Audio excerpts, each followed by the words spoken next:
خۆشەویستان ژیان چۆن لە دایکبوونی تێدایە ئاوهاش مردنی تێدایە هەر یەکێک لە ئێمە کەسێکی ئازیزی لە دەسەدات لە کۆمەڵگەی کوردەواریە دوای ئەوەی ئەم کەسە لە دەست ئەم بنەماڵەیە ئەچێت پرسەی بۆ دائەنرێت مەراسیمی شۆردن و بە خاک سپاردن و پرسەی بۆ دائەنرێت ئاینی پیرۆزی ئیسلامیش بۆ هەموو ئەم بابەتە کۆمەڵایەتی و ئەم بابەتانی کە پەیوەندی بە ژیانی تاکی مسلمانەوەیە ئاداب و ئاکاری تایبەت بەخۆی بۆ داناوە بۆی لە شتە خراپەکان بە دوور بێ و بەو شتانی کە پێی جوان ئەبێیان لەسەری پاداش وەرەگرێت زیادی بکات.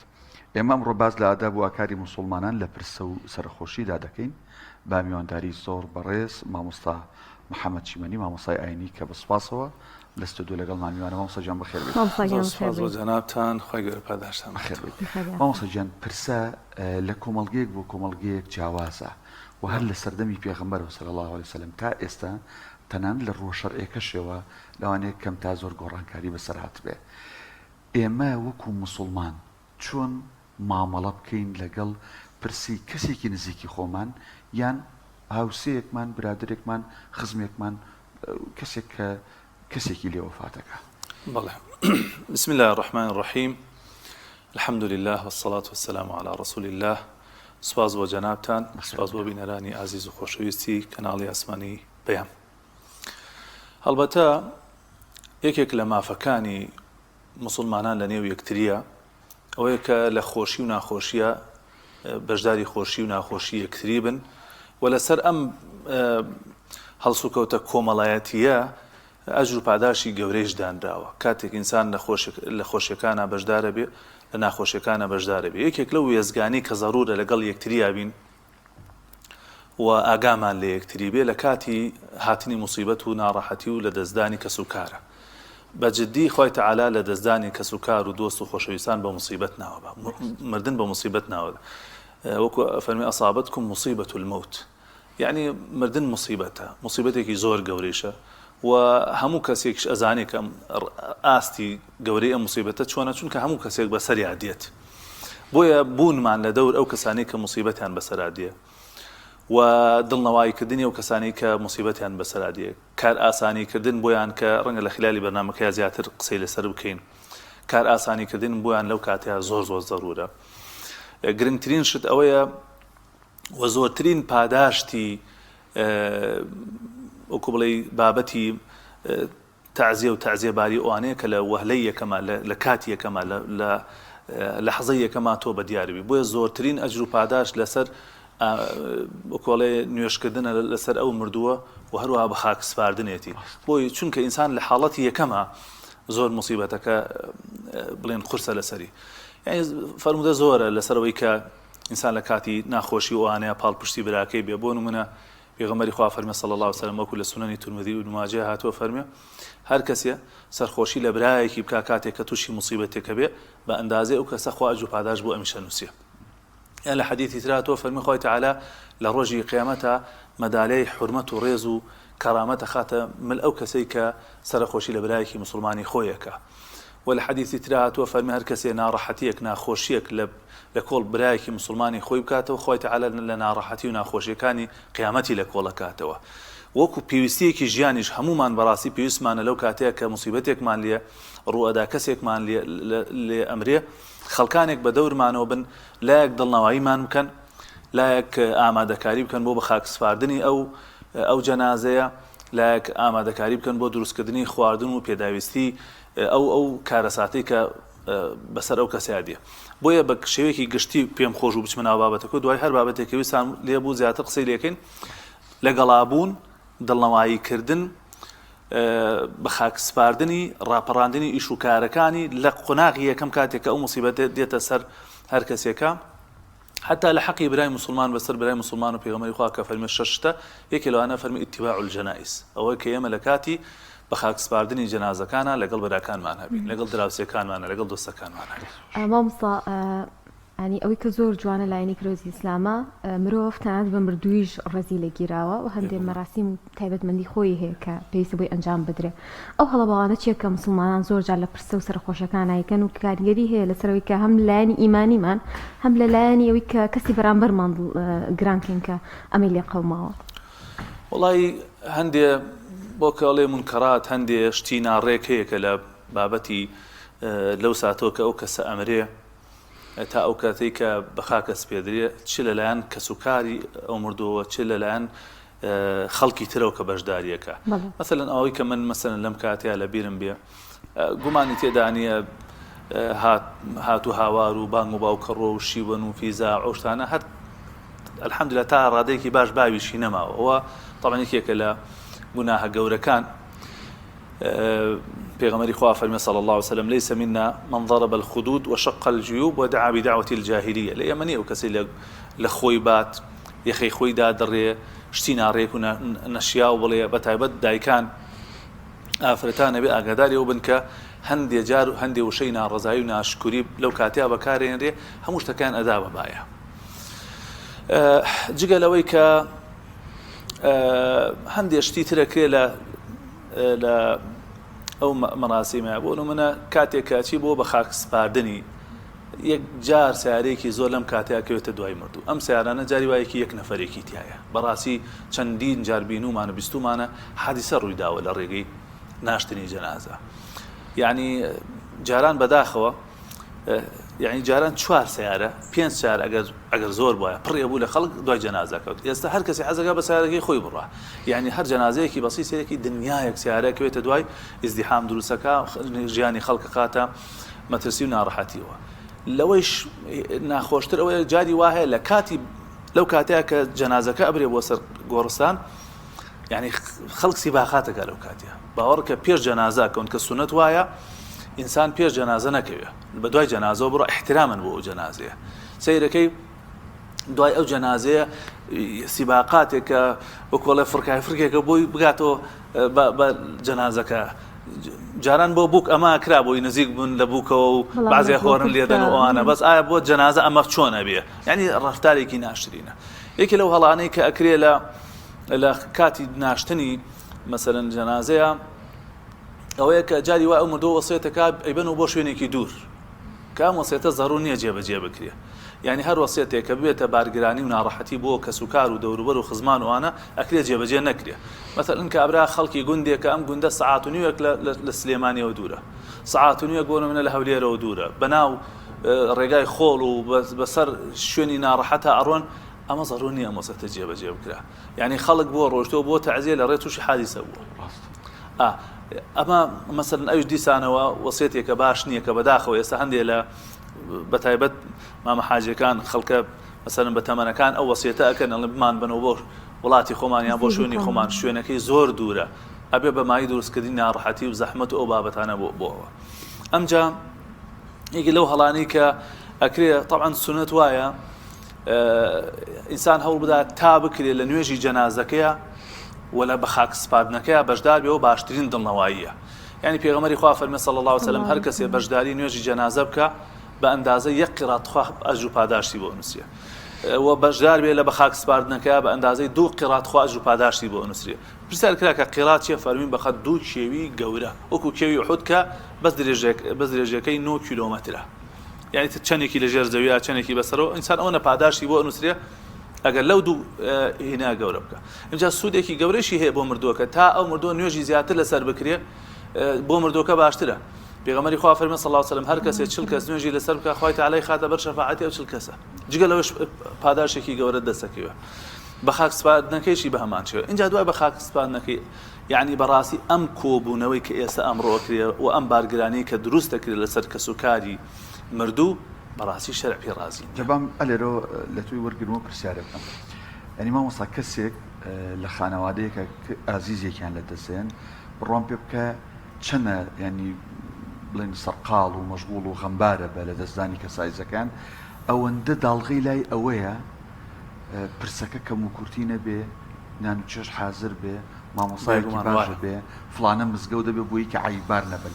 هەر بەڕاست مامۆسا ئەمە لەسەر خاوەن پرسەیەگەر ئەم شتانەش بکرێ یا ئەبێت چواردەورەکەی و مسلمانان و هاوسەکان و ڕەفیقەکانی ئەم ئیشە بۆ ئەم کەسە جارێ لەوە دەست پێ بکەم ئەم شێوازە کۆبوونەوەی کە ئێستا ئەکرێ لە شەرعاشتی وانە هاتووە. جەریری کوڕ عەبدوڵڵای کە لە سەحابەکانە ئەفەرمێ ئێمە کۆبوونەوە بۆ تەعزیەباری و دروستکردنی نان و ئەو قەڵەباڵقی کەوا بەم شێوازە ئەکرێ ئەفەرمێ ئێمە بە جۆرێ لە نیاحە بە جۆرێ لە دەربڕینی ناڕەزاییمان نەزانی ئەوەی کە خەڵک لە کاتی مەسەلەن کەس لێ مردنا ناڕەزایی دەربڕێ و لە خۆی باوانەڵێ بە جۆرێ لەوەمان نەزانی. بەڵێ دڵنەوایکردنی کەسێک کە کەسی لێمرێ سنەتە و خێرێکی گەورەیە، بەڵام بەم شێوازەی کە ئەمڕۆ ئەکرێ ئێستا ئەزانی کاک دانا لە هەنێ شوێنەکانە قاوە ئەگێڕن، گوڵاوە گێڕن، یعنی چای تەوزیع ئەکەن، چەند ڕۆژ خەڵکشانی لێدادا سێژەمە دووژەمی سەرەکی بە گۆشت بخۆن. مامۆستا گۆشتی نیوەڕۆ لەگەڵ ئێوارە جیاوازە، نیوەڕۆ لەگەڵ ئێوارە بێت جیاواز. بەڵێ ئەرەوەڵا ئەمە بەڕاستی بەم شێوازە دروست نییە. ئەوەی کە سونەتە تەمان هەر سونەتێک کە ئەم هەر بیدعەیە کە زینووە کرێتەوە سونەتێکی لە پەنا ئەمرێنرێ. ئێستا ئەوەی کە سونەتە ئەوەیە کە خەڵک خواردن دروستکا بۆ کەس و کاری مردووەکە. پێغەمبەری خوا صلی الله علیه و سلم فەرمووی اصنعوا لآل جعفر طعاما فقد أتاهم ما يشغلهم. فەرمووی بڕۆن بۆ بنەماڵەی جعفر خواردن دروستکەن چونکە ئەوان سەرقاڵیان بۆ دروست بووە، ئەوان موسیبەتیان لێ قەوماوە، کەسێکی گەورەیان مردووە ناتوانن بۆ خۆیان خواردن دروستکەن، بڕۆن ئێوە خواردنیان بۆ دروستکەن. سنەت وایە دراوسێکان دەوروبەرەکە خزمەکە هەڵسن بەو کارە. ئێستا کەسێکی لێ ئەمرێ بەڕاستی لایە خەمی برنەکەیتی لایە خەمیوەتی چۆن هەموو کۆمپانیای زۆر هەیە سەداشکان نیشەکەن بەزی بۆ بەداخە ئەوش پێیا بووە یعنی مردەکە لەسەر تو یعنی ئەوە بەزارێکە لەسەر هەمووی پارێوێ هەمووی یعنی خەڵکی مردۆکەی لێ مردووە چەند ملیۆن دیناری سەرف کردووە قەرزی بۆ کردووە. سنەت وایە خوا فەرمی وتعاونوا على البر والتقوى تازە ئەمەش بۆتە ئەمری واقع. ئێستا ئەم هینە هەیە، ئەم کۆبوونەوە و نان خواردن ئەم بابەتانە هەیە، باشە کە هەیە تازەوە هەیە، بەڵام ئەبێ بەڕاستی دەوروبەر کەس و کار. ئێستا هەندێک بنەماڵە هەیە شتێکی زۆر جوانیان کردووە، سندوقێکیان هەیە مەسەلەن تەتەووعاً هەر کەسێ بۆ خۆی چەندێ حەزی لێ بێ سەدەقە خێرێک کاتە ناوێ بۆ کاتی لێ قەومان ماڵێک ئاوا نەبوو بێ مەسەلەن ئیمکانیەتی نەبێ هاوکاریەکەن دەستبارگریەکەن ئەوە زۆر شتێکی چاک. ئەو ساڵ من خێزانم پێشک دێ هەر خۆیان ینی بنەماڵان ئەمزای خێزان خۆتەڵی ئەویان کڕیوە خێمەیان کڕیوە هەموو قاپ و قاچاخ و شتێکی پرسیان کڕیوە هەتا کۆمەڵە گەنجی خۆیان داناوە پرسەی هەر کەسێ بێ ئەمانی لاقەی شتێکانیە تەنا خەریکی خزمەتکردن و چێژلێنان و ئەم شتانە ینی ئەوە شتێکی ساحەبی پرسەکە سەرقاڵیەوە بێ پێشوازی لە خەڵک. ئەوە شتێکی چاکە، ئەو منجەڵ و ئەو ئەدەواتانە هەمووی سەدەقەی جاریەیە، ئەو خێمەیە یعنی ئێستا دانا ژیان قەڵباڵەخ بووە. ڕاستە ئێستا ئەوترێ مەسەلەن کاکە با هەر کار ئاسانی بکەین لە پرسەوانە، بەڵام خەڵکەکە زۆرە. ئێستا ماڵێک 6 ماڵی لێ بووەوە، ماڵێک 5 ماڵی لێ بووەوە، مەسەلەن کابرا ئەگە هەر لە ماڵی خۆی شادانشێ ئەوە خەڵک ڕووی لێنێ لە ماڵە جێ نابێتەوە، ناچارە خێمەیە کەڵدا، یعنی ئەمە بۆتە ئەمرێکی واقع. ئەگەر ئێمە بمانێ ئەم کارە ئاسان بکەین بێ هەر کەسێ لە ئاستی خۆیەوە وەسیەت بکا کە تەعزیە بەم شێوازە نەمێنێ. خۆزگە بمانتوانێت کاراسانیمان بۆ یەکتری بکرا عوزرمان بۆ یەکتری بهێنایەتەوە، ئەوە شتەکەمان ئەوە نەکردووە. یعنی کابرا لە بۆ نمونە لێرەوە چێ بۆ کفری بۆ 2 دقە الفاتحە خواری خۆش بێ یاخوا بەخێر بێ خوا ئاگادارت بێ کە بەداخەوە ئەیڵێم زۆرێکی بۆ دنیایە. یعنی ئێستا خۆمان هەمووان ئەچین بۆ تەعزیە و خەڵکمان بینیوە ئەڵێ بچۆ لای مەسەلەن خاوەن مردووەکەەوە بچۆ با بتبینێ لە شوێنێ دانشە با دیاربی کە هەڵسای لە شوێنێک و بڕۆ با بتبینن. بەس قسێکی شێ بۆ مساڵێ چاوی خاوەن تەعزیەتی ژە هەنی ئەم کەسێکە بینێ بیری ناتوێت. ئێمە ئەبێ بەڕاستی یەکەم جار تەرکیزمان لەسەرەوە بێ لەبەر خاتر خوا بڕین دڵنەوایی بکەین، کار ئاسانی بکەین. کاکە من لە ئاستی خۆمەوە کەسێکم لێ مرد ئەگەر کەسێ بۆی نەکرات تەلەفۆنێکی بۆ کردم بەلامەوە ئاسایی بێ. بۆیە عولەما فەرمون تەعزیەباری مەرج نییە ئیلا کابرا بچێ لە بەرامبەر کابرایە، بە تەلەفۆن دروستە، بە نامە دروستە، حتا ئەگەر بە کەسێکی تریشە خەمباری خۆتی بۆ منێریکا کە ئاگادارین کە کەسێکیان لێ مردووە بەشداری خەمیانین دوعای خێر بۆ مردوەکەیان نەکەین، بەعکسەوە دوعای خێر لە پاشمە لە خێری زیاترە. پێغەمبەری خوا فەرمێ صلی الله عليه وسلم دعاء المسلم لأخيه بظهر الغيب مستجابة. دعای مسلمانێک بۆ مسلمانێک لە پاشمە گیرایە. یعنی بەڕاستی ضرورە ئەگەر خەڵک بە قسەمان بکە ئەبێ هەموو لایەکمان مامۆسایەوە هەموو جمعەیە گەڵن سەرقەبران و نازانم سێ ڕۆژە و لە جەژناڵن مەچن بۆ سەرقەبران و خەڵک لە دوایەوە هەڵەسێتەوە سەرقەبران. یعنی خوای تەعالی ئەم دوو ڕۆژەی داناوە لە دڵخۆش بنتیایە بیکەنە جەژن بۆ خۆتان شادی بگێڕن حتا هەندێک شت کە لە غەیری جەژنا ڕێگە پێدراونێ لە جەژنا تا حدێک ڕێگە پێدراوە بۆی تۆ تەسەلایەکی ئەم نەفسەی خۆت بدەیت دڵخۆشیە دەربڕی ئێتو لەو ڕۆژە ئەچێکی تەتەعزیە وەڵام من نازام نۆ تەعزیە چی پێڵەن ئەمەی جەژنە نۆ جەژنەیە نازام چییە جارێکی تر تەعزیە زیندووەکەنەوە ئەو ماڵە خەمباریدا بڕن کاکە ئەمە ئێمە هەمومان مسافرین هەمومان لەسەر ئەم ڕێگەین ئەمڕۆ سەری کەسێکە بەین سەری کەسێکی تر حتا لە ئیسلامە لە سێ ڕۆژ زیاتر تەعزیەباری دروست نییە یعنی خوشکی ئەو مردووە نابێت لە سێ ڕۆژ زیاتر جێ ڕۆژ غێری ئافرەت بۆ غەیری هاوسەر نەبێ بۆ هاوسەرەکەی 4 مانگ و 10 ڕۆژە ئەولاد بۆ باوکی خۆی ناتوانێت جێ ڕۆژکە نابێت تەعزیەباری ببینە حتا هەر نەک هەر جلوبەرگ هەر شتێکی تر کە ناوی تەعزیەباری بێ لە سەروی سێ ڕۆژەوە ئیسلام پێتەڵێ کاکە کەسێک لێ مردووە تا 3 ڕۆژ ئەتوانی خەم حتا گریانیش دروستە بەمەرجە شیوەن و قسەی نەشیا و ناڕەزای ئەوانەی تیانە بێ لەوە بە ولاوە نابێتتر ئەم تەعزیەباری هەر بەردەوام بێ مامۆستا ئەو کەسانی کە چنە پرسەوە تا چنێک گرنگە ینی ئاداب هەندێک ئاداب هەیە ڕەچاویکەن هەر لە شێوازی بۆ منە جلوبەرگیانەوە هەم لە شێوازی دانیشتنیانە ئەو قسانی کەیکەن ینی هەندێک کەسێ دانیشە غەیبەتەکە ماوەیەکی زۆر دانیشێ بارگرانێک بۆ خاوەن تەعزیەکە دروستەکە جاری وایە دڵی کەسەکە بێتاقەکە کە خۆی مردوویەکی مردووە با من ئیزافی بکەم بۆ قسەکارم بەتایبەت لە پرسەی ژنانە ئەیبیستینەوە ئەنی خەڵک پرسەی خۆی نوێیە کاتەوە و ئەی لاوێنێتەوە تر زۆر مردووی خۆیەگری بەڵێ طبعا ئەتوانین بڵێن دوو بەشە زیاتر بەشی ئافرەتان ئەو شتانەی تیا ئەگوزەرێ